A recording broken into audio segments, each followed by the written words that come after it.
For taking the time out of your busy days to join us today.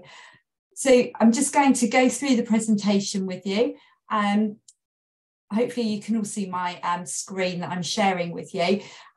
Just very briefly, the aims of, to enable you to understand our programme format and the requirements, but also the assessment format, and to ensure that you are able to meet the programme requirements and expectations. So that's sort of the aim of today, really, is just to say to you, this is what we expect, this is what the programme looks like, and this is what you'll need to do once you're actually on programme. So I'm going to start off with just a little bit about Best Practice Network to start with. We're at the forefront of educational training in England. We run a variety of early years programmes. We've got 6 in total. So we've been working with early years settings for many years, and as a whole team, we are very, very passionate about early years education, and ensuring that our practitioners are the very best that they can be, and that we are raising outcomes for the children that we're working with. So we start at a level 2, so our early years practitioner apprenticeship. We go on, also have level 3 and level 5 apprenticeships as well. And then from the level 5, we've got our initial early years teacher training. And we're the largest provider in England of EYITT. So, we're really proud of that. We also have MPQ for the early years leadership, which is the new MPQ that came out in September this year. And then obviously this programme, Early Years SENCO Level 3, which launched in October of this year. And you can see there we've got our web address at the very bottom. So bestpracticenet.co.uk/early years. And you can see all of our programmes there, all of our courses, if you want to go off and have a further look. And there you can see a lovely picture of our early years team, which has grown substantially since this was taken 10 months ago. So, I think we've virtually doubled since this photograph. So that is a little bit about us. So the programme itself, we've got between 3,000 and 5,000 places for special educational needs coordinators. And at the end of this programme, you will be a qualified SENCO. We will be using all of our 5,000 places because our waiting list is extensive. And the trainings for SENCOs that are working within group-based settings and for childminders as well. So we're really thrilled that the DFE have included childminders in the scope for this qualification this time round. As Tom alluded to, the training is only available in England. So anybody that's in Wales or that is in Scotland who found the way to this webinar, unfortunately, they are not in scope.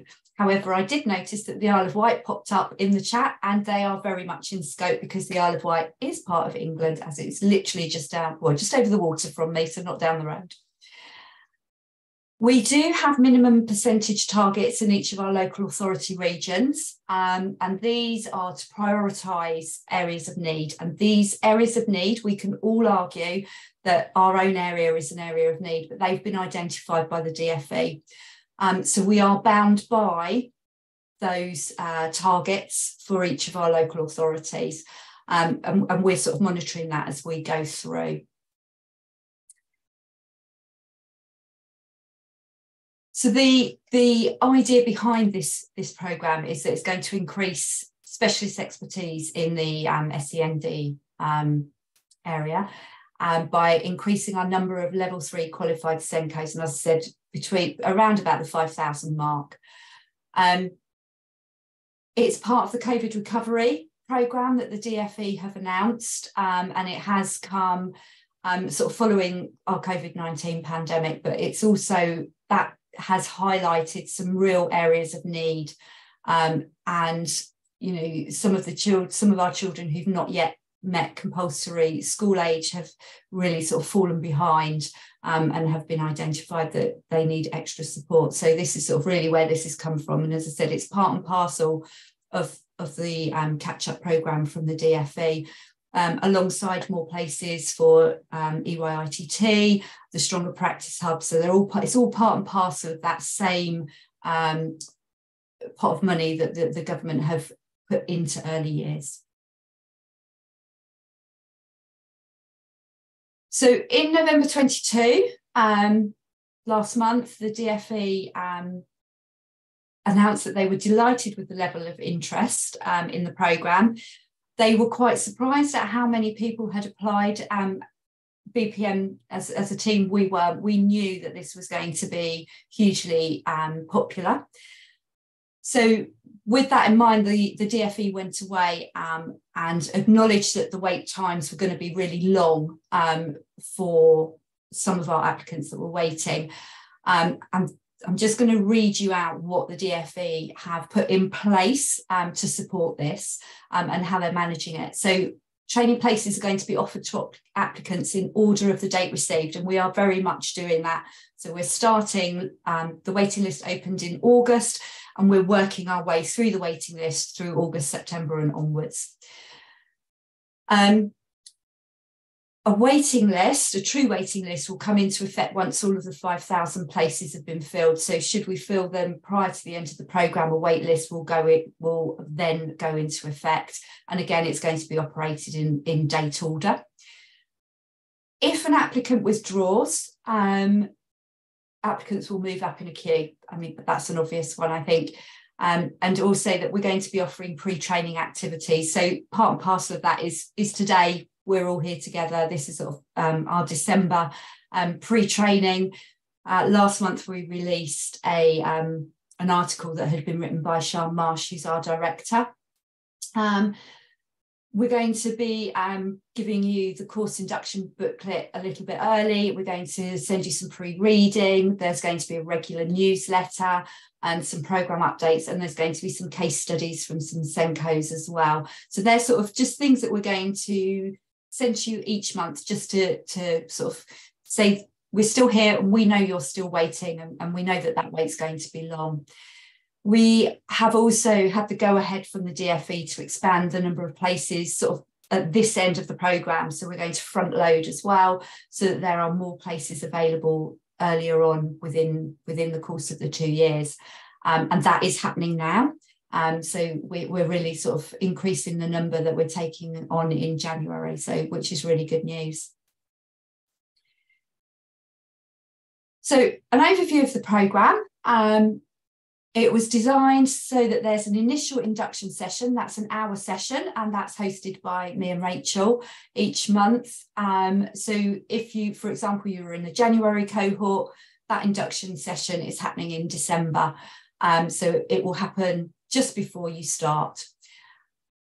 Each of the courses is delivered in 4 online sessions, and they're 3-hour talk sessions, and there's 1 session a month. So whenever you start, you have 1 on that first month and then onwards, so 4 in total.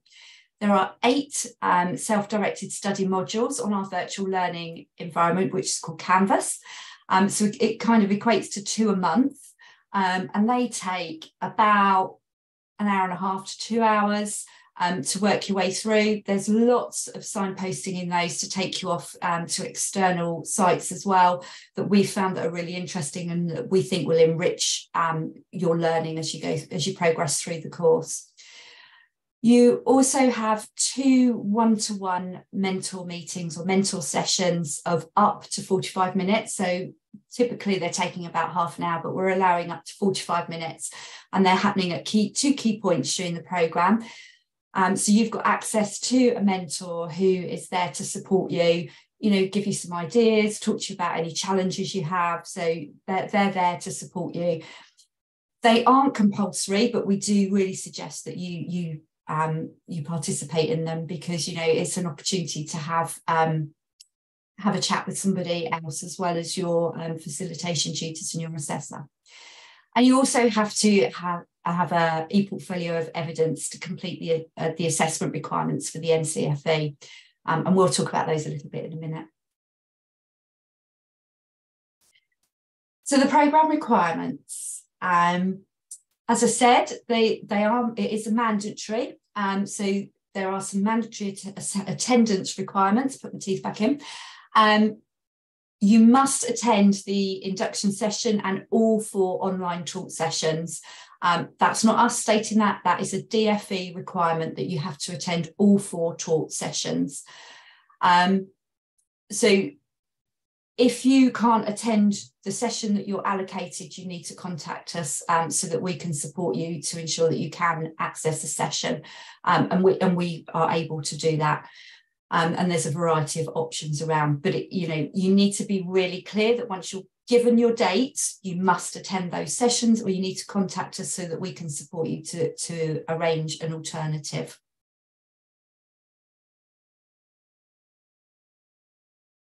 And then there's the mandatory assessment requirements as well. There are 26 learning outcomes and in 2 units, across 2 units, and each of the 2 units has got 13 assessment criteria that you have to meet. You do need to complete the initial needs analysis at the beginning of the programme, and this gives you your starting points so that you can build upon that, and you'll revisit that at the end of the programme. As we said, there's 8 self-directed study modules as well for you to work through. They're interactive, they've got all sorts of activities within them. So there's some drag and drop activities, external reading, some videos to watch. And there's also some recorded case studies as well, which some of our partners and some childminders who have worked with us have recorded their experiences of being a SENCO. So, they're real life situations, which is, has really enriched it, we believe. And also there's an e-portfolio of evidence that, as I said, you need to meet all of the assessment criteria for. You've got an option with these of either using naturally occurring evidence or our written accounts.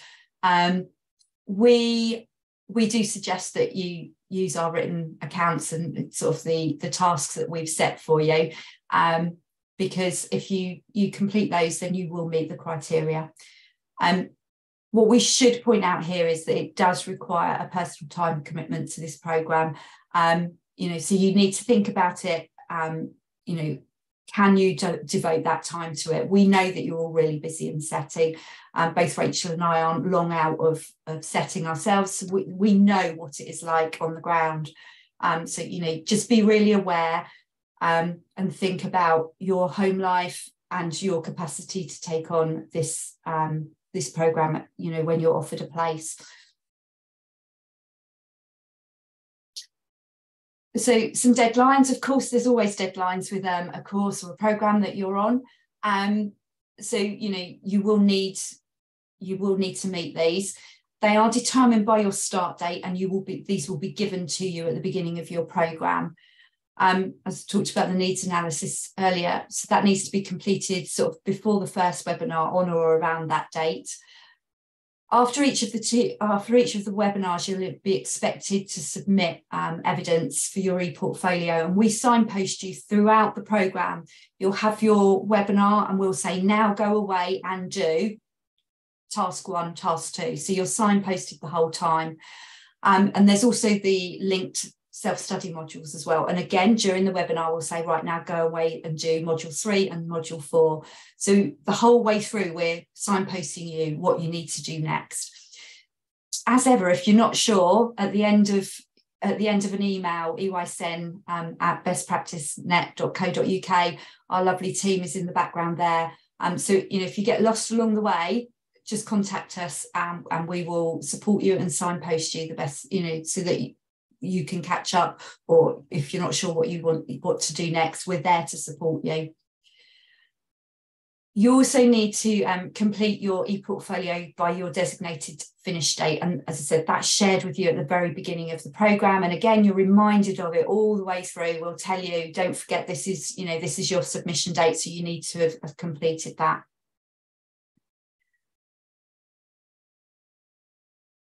So who's going to be supporting you during your programme?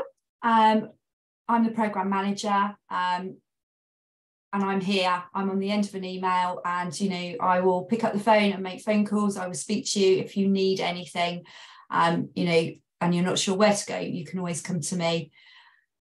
We have our 2 facilitation tutors. So when you have your webinars, there's 2 tutors there facilitating those sessions, and they're there to support you as well. And there's key points during those webinars where you can have discussions with them about anything you're not sure about. As I said, you'll be assigned a mentor, and you're going to meet with them twice during in between webinars 2 and 3 and 3 and 4 to discuss your progress, any support you need, any ideas you need. They're there to support you. And then you've got an assessor who will be responsible for marking your e-portfolio of evidence, and you can contact them through the e-portfolio as well.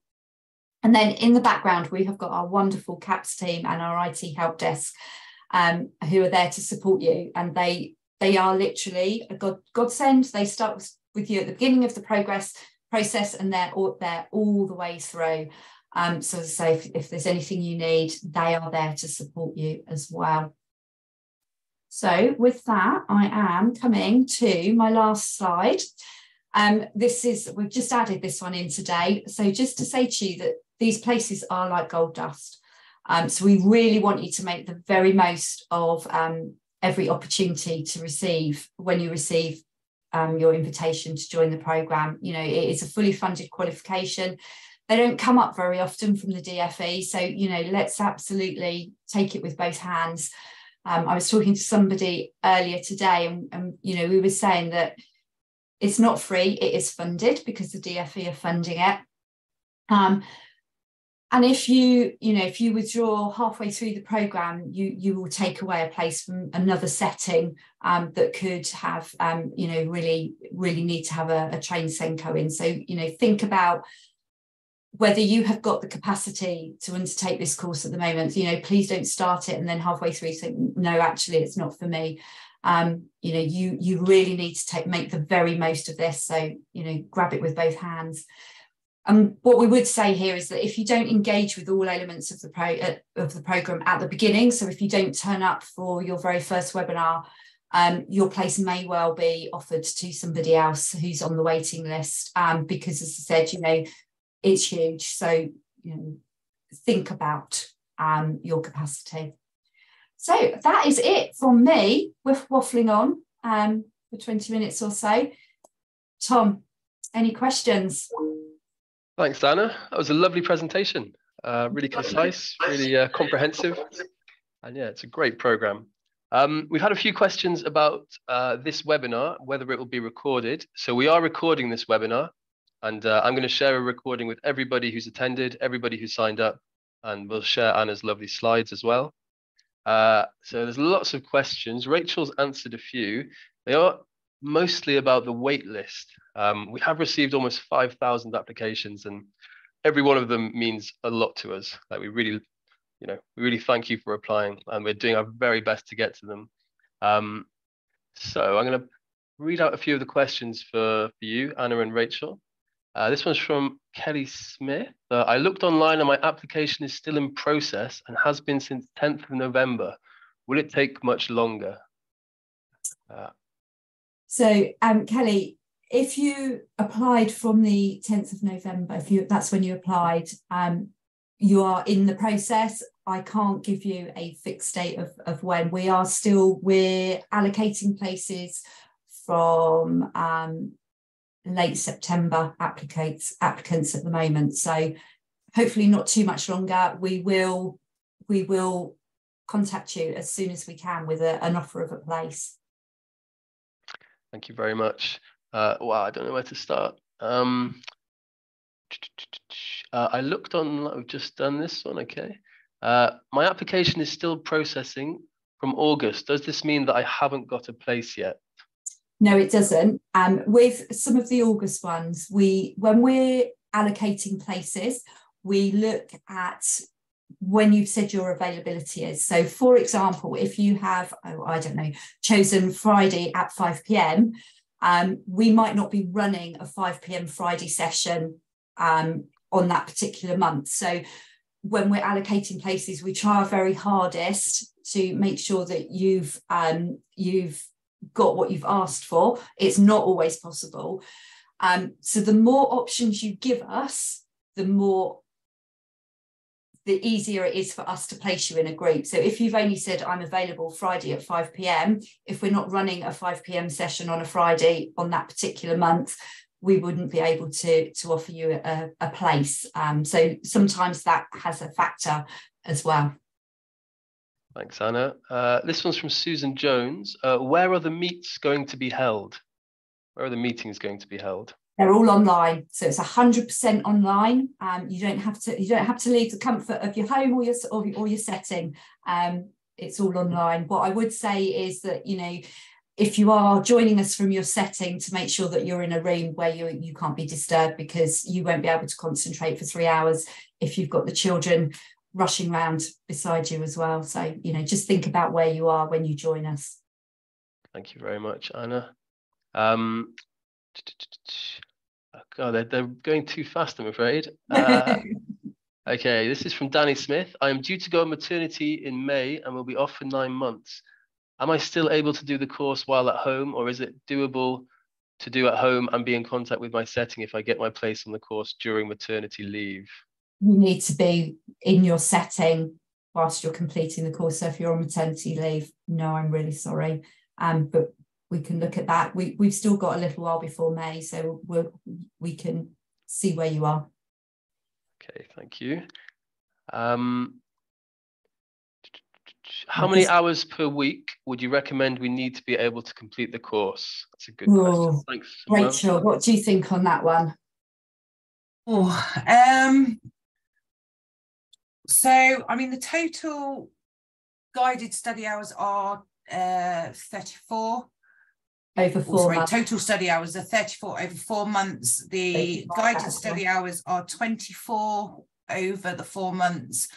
So that generally leaving about 12 hours, which is classed as self-directed study, which is for completion of your online self-study modules and your assessment tasks.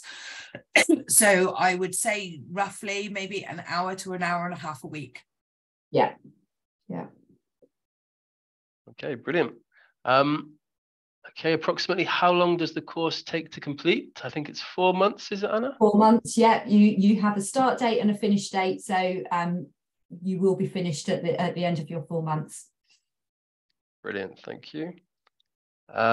If we have been accepted, does that guarantee us a place on the course? That's from Abigail Mayer. It doesn't guarantee 100%. As I said, obviously, it depends on. I have noticed a couple of questions that have come up on there just as they've flicked through. Somebody had asked whether or not they'd had 3 people apply from their setting. The DFE have said that only 1 place per setting will be allocated, and that's a new guidance. So so long as you're the only person from your setting, you should be okay. Okay, thank you. So there's still lots of questions about places and when they'll be confirmed. I don't know if you could maybe quickly go over the process again, Anna. So these people have applied and we're very grateful. Yeah. What happens then? So once you've applied, we are processing your application. So we have to make sure that your qualification, your level 3 qualification, is full and relevant. And we have had some people who've applied who haven't got a full and relevant qualification, and that is taken from the spreadsheet that the DFE have provided, which is freely available on the internet if you want to check your own. So you need to be level 3. Your employer needs to sign the declaration to agree for you to take part, and that you have got children that meet the 4 criteria. And then, as I said, you'll then, once you've got that through, we then say that you are then awaiting grouping once that's been confirmed, and we're working our way through that. You know, we've had 4,500 applications in 3 months, so it's not a quick process. I apologise. We are working as hard and as quick as we can. And then, so once your application has been processed, you then go onto the waiting list when you'll be allocated to a cohort, so to a month. And as I said, you know, at that point, we then look at grouping, you know, so if you've only offered us 1 option and that option isn't running, on that particular month, and we've tried really hard to spread it out. That's how it's looked at. But it's also, the other thing that we take into consideration is, as I said, the percentages for the local authorities which the DfE have set. So we've got some local authorities or some areas that have got a higher percentage than others, and that has to be taken into consideration as well. Thanks, Anna. Yeah, I've seen how hard you guys are working, and yeah, flat out at the minute, but we do appreciate it. Just something else that's come up as I've just been scrolling through, Anna, there's been a question about whether sessions can be watched after, or they have to be attended live. Did you want me to answer that one? Absolutely, attended live. Yeah, all 4 sessions, they're mandatory. So all 4 3-hour sessions are mandatory, have to be attended in person, online at the time that they are delivered. A register is taken, and the expectation is that you have to be there.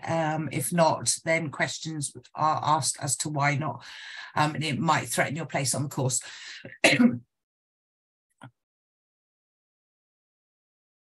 Great, thanks, Rachel. All right, brilliant. Here's one from Sarah Hawkins. Are the taught sessions term time only or any time? Any time, yeah. Okay, brilliant. How many people will be doing the course/Zoom at the same time? That's from Tia Harrison. Thanks, Tia. Okay, so yeah, Tia, we're having groups of 30. So in a cohort, it depends on each month, depending on how many we've got there. So for example, in January, I have got 526 participants in my January cohort. And then we've got groups of 30 within that. So yeah, so there'll be approximately 30 of you in each of the groups. Brilliant, thanks, Anna. Shannon Curtis would like you to go over the needs analysis again. Could you talk about the needs analysis again, please, Anna? Yeah, so the needs analysis is our initial needs analysis, and that is just a document that we get you to reflect on your skills, so that you can identify where your gaps are. And you might think, well, actually I don't know anything about early identification, so you've identified that as a gap, and then when towards the end of the program we get you to revisit that initial needs analysis, and you can say, well, actually I've learned whatever you've learned about early identification, and you can use that towards your assessment at the very end of the program around CPD. All right, thank you, Anna. Ramona Walters says, am I right in believing no meeting has been carried out as of yet? Oh, I've just lost the question. Oh, no. 1 second. Sorry, Ramona. We're getting too many questions. And I can't find it. Okay, if I find it, I'll come back to it. Let's go to this one from Vivian Hughes. Are you able to let us know the areas of need taking priority?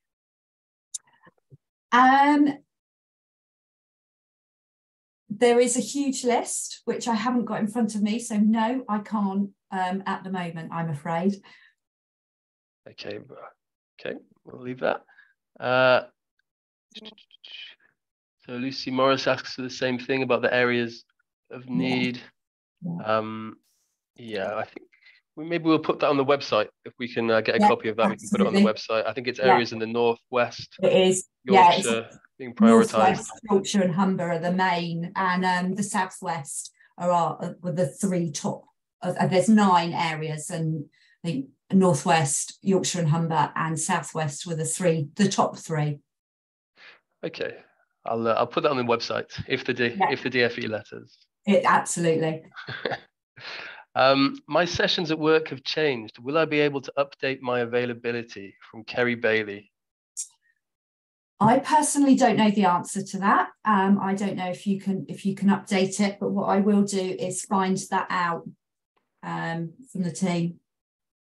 Okay, great, good question. Thanks, Kerry. But yeah, it will help if we can update it, and you're available for more than you said, then that makes it easier to put you into a group. Okay, Anonymous says, how do I apply? I'll put a link in the email, so everybody who's at this webinar. I'm going to email you a recording of the webinar and the slides, and I'll make sure to put a link into the website where you can apply. So thanks, Brilliant. Anonymous. Okay. How can we update our availability so that a place may be offered sooner from Pumpkin Pie Childcare? Not sure if we can do that, Anna. I'll find out about that. Yeah. Okay, so we'll put these answers in the follow-up email. Is there only 2 mentor meetings available, or can we have more if we wish? That's from Gabrielle Renwick. It's just two mentor meetings. Okay, brilliant. Alicia Purdy says, I think I read about weekend sessions. How often will they be? Weekend sessions are only offered to childminders because they work very often alone. So that is why they're being offered to childminders only. Okay, thank you. Another anonymous person says, I submitted an application in August. Will a rough estimated month, can we roughly say when people will get a place? We are working as hard as we can to ensure that you are offered a place as soon as we can. So I can't give any guarantees. Yeah, we don't want to let people down. No, I don't want to let people down. I don't want to say, oh, we can offer you we could offer you tomorrow when we might not be able to. So we're not giving any estimates at the moment. Okay, but we do have a crack team of early years coordinators working their socks off. Absolutely. Yeah, so all the questions about wait lists, we are working as hard as we can. I say we, like Anna's team, are working as hard as they can. And yeah, they're doing a great job. Okay, so Becky Greensmith says, if I leave my setting before I get on the course, can I do the course somewhere else, or can someone in my current setting do the course? Okay, so if you are still within early years and you move settings, your new employer would need to sign a new employer declaration. If somebody within your setting took your place, they would need to apply. So because it is one per setting, so that is what would need to happen there. Okay, brilliant. Can you add the link for the relevant qualification list, please? Do you have that, Anna? Is it on the website? It isn't on the website, no. But if you do early years level 3 qualifications DFE list, it pops up in a Google search. I'm just going to make a note to add that to the website. I can give you the link, Tom. Okay, if you send that to me, I'll put it on the website, and that's thanks to you, Debbie Thompson. Thanks for the question. We're going to update the website soon. Kate Huggill says, do we need our camera on for the full 3-hour session? I see a big nod. Please. Yes, please. And only because, when you're talking to a blank screen and we've just got, your initials there, it's really difficult. But also you get the very best out of it when you're actually interacting with your peers as well. So, and, within the breakout rooms. So we say, yes, please, to cameras on. Okay, brilliant. How much notice do we get ahead of starting the program? That's from Irene Copied. As much as we can possibly give you is the answer. At the moment, we're working about 6 weeks in advance, but we're hoping to extend that to a little bit longer than that at the moment. So I've just January have just got their dates, and next week I'll be looking at the February cohort. Okay, great. Jennifer Keefe asks, I'm level 6. Am I still eligible to join? So long as your level 6 is a full and relevant level 6, then yes. And it depends. So have you got a level 3 already? And what is your degree in is sort of the question there. Brilliant. Cheers, Anna. Anonymous says, a colleague from another setting is doing her level T with you. Will she still be able to do it? EYT? EYT? Maybe she's doing a different program with us. Right. Level so that's T. A really good question. If they are doing an apprenticeship already, no, they can't do it, because with apprenticeships, you can't be double funded.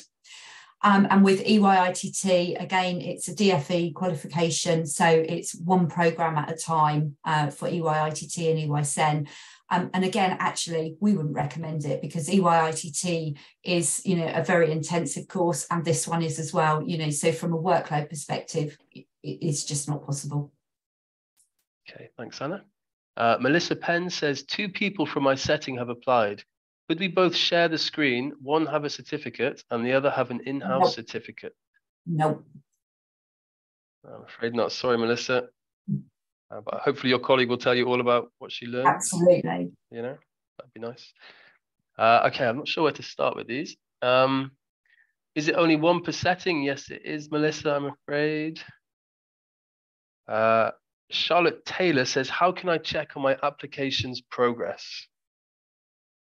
Log in through your portal and you'll be able to see through there.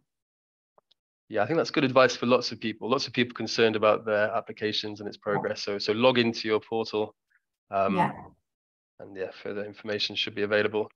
And as we've said, we are working tirelessly to get you on a place as soon as we can. But we have had lots of applications. And I noticed Gabby Renwick had put a question. She only a name that I know, and hello Gabby, welcome. That she'd talked about when she did EYITT, about she had access to OneDrive. That won't happen for this programme. So you will need to have access to Microsoft yourselves for EYSEN. Thank you. This is another one from Vivian Hughes. Once we complete the course, are you able to recommend an appropriate course after? We will be doing some signposting at the end of the programme, yes, because the very last module and assessment criteria are all around what next. So yes, we will be. Brilliant. Cheers, Anna. Okay, I think this is a similar question to one we've already had, but I'll go for it. It's from Catat. There are 3 of us from the same setting that have applied as we didn't realise, the question's gone, as we didn't realise that only one could do it. 1 staff have started the course already, and myself and 1 person have had emails to say we are on the waiting list. So should we continue on the waiting list?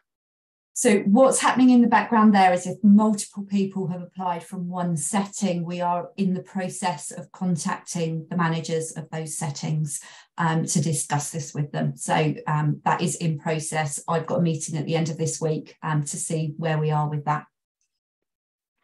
Thanks, Anna. Yeah, that was something the Department for Education told us after we'd started accepting applications. So sorry to everyone who feels a bit let down there. I know Claire said that she's a childminder, and if she did the course as a childminder, would it be relevant if she went and worked in a nursery or a preschool? Absolutely, yes, it definitely is relevant. This is the Cash Level 3 award for SENCOs in early years, so you will be a qualified SENCO at the end of this programme. Okay, great. Leanne Watmuth says, so if I don't get on this course because the other person gets it, is there any other things? Are there any other courses to help me do this? I think, do our other courses cover SEN in early years, Anna? Our other courses, there is some studying for SEN in the other courses, but what I would say is that this course is available from other providers, and as much as we don't, and your local authority may well be doing presentations of the course as well, but unfortunately it's only one place per setting, and we're not currently offering it ourselves. Okay, thanks, Anna. There's one there that says, what if you fail the course? You won't fail the course. We will support you all the way through to ensure that you pass it. So please do not worry about that. Okay, great. I don't know where to start. Anonymous says, I've just found out I'm pregnant. So congratulations. Yeah, congratulations. My maternity is around July. Will it be before then? I think, will they get a place before then? We don't know. We don't know. I can't, but we can,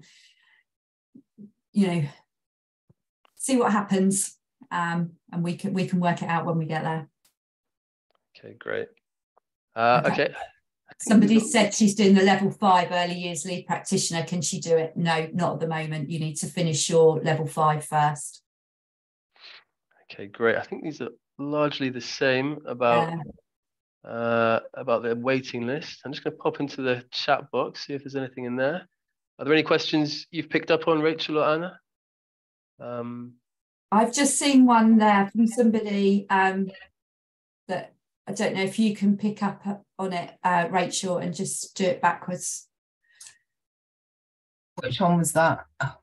Sorry, I've picked that one up. So You got it. Okay. Okay. Well, I think. Oh, here's a question from Stephanie Swan. She says, "Can I do the modules on paper as I don't have access to a computer and don't fancy typing it all out on my phone?" It's a good question.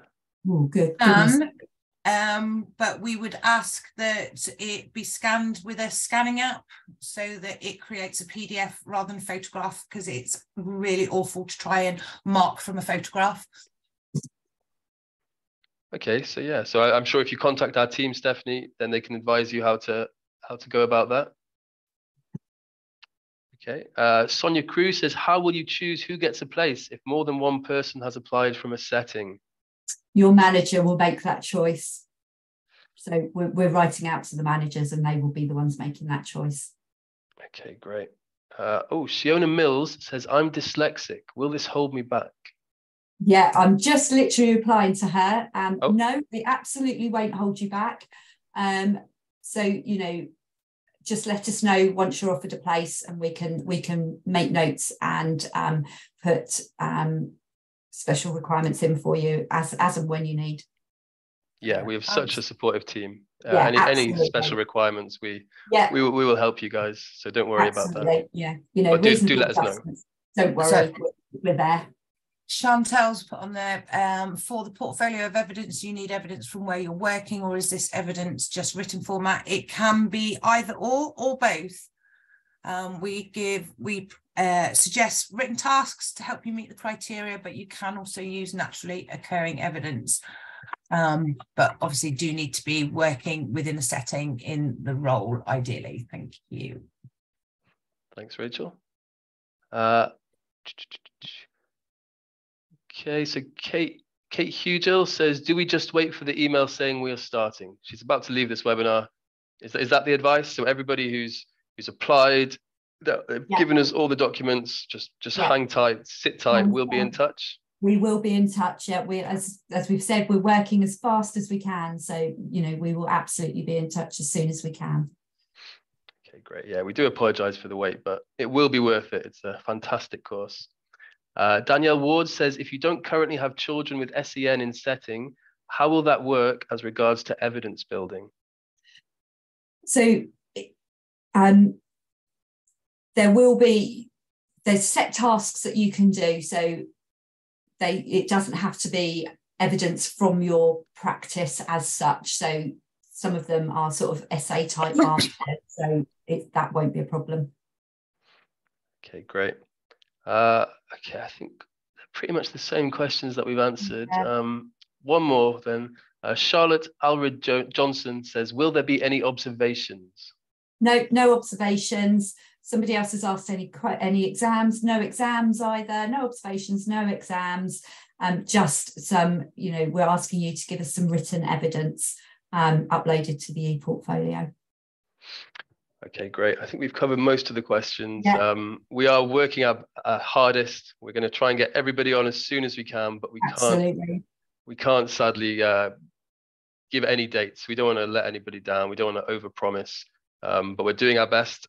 And yeah, we really look forward to welcoming you all onto the program. I'm going to share a recording of this session. So this will be coming into your inboxes maybe by Friday, if I get enough time. And we'll share some links in there and a few of the commonly asked questions. But I really do appreciate those questions. They're really good. And we really look forward to welcoming you on board. If there's anything else from you, Anna? No, I think that's it. Just, you know, please bear with us. We will be with you as soon as we can to get those places offered. But yeah, you know, and we look forward to welcoming you on the programme when you get here. We really do. Anna, Rachel, thank you very much. Everybody who came, thank you. Hope you have a lovely evening. Hope it's not too cold where you are, and hope to welcome you onto the program soon. Okay, I'm going to stop recording. Thank you.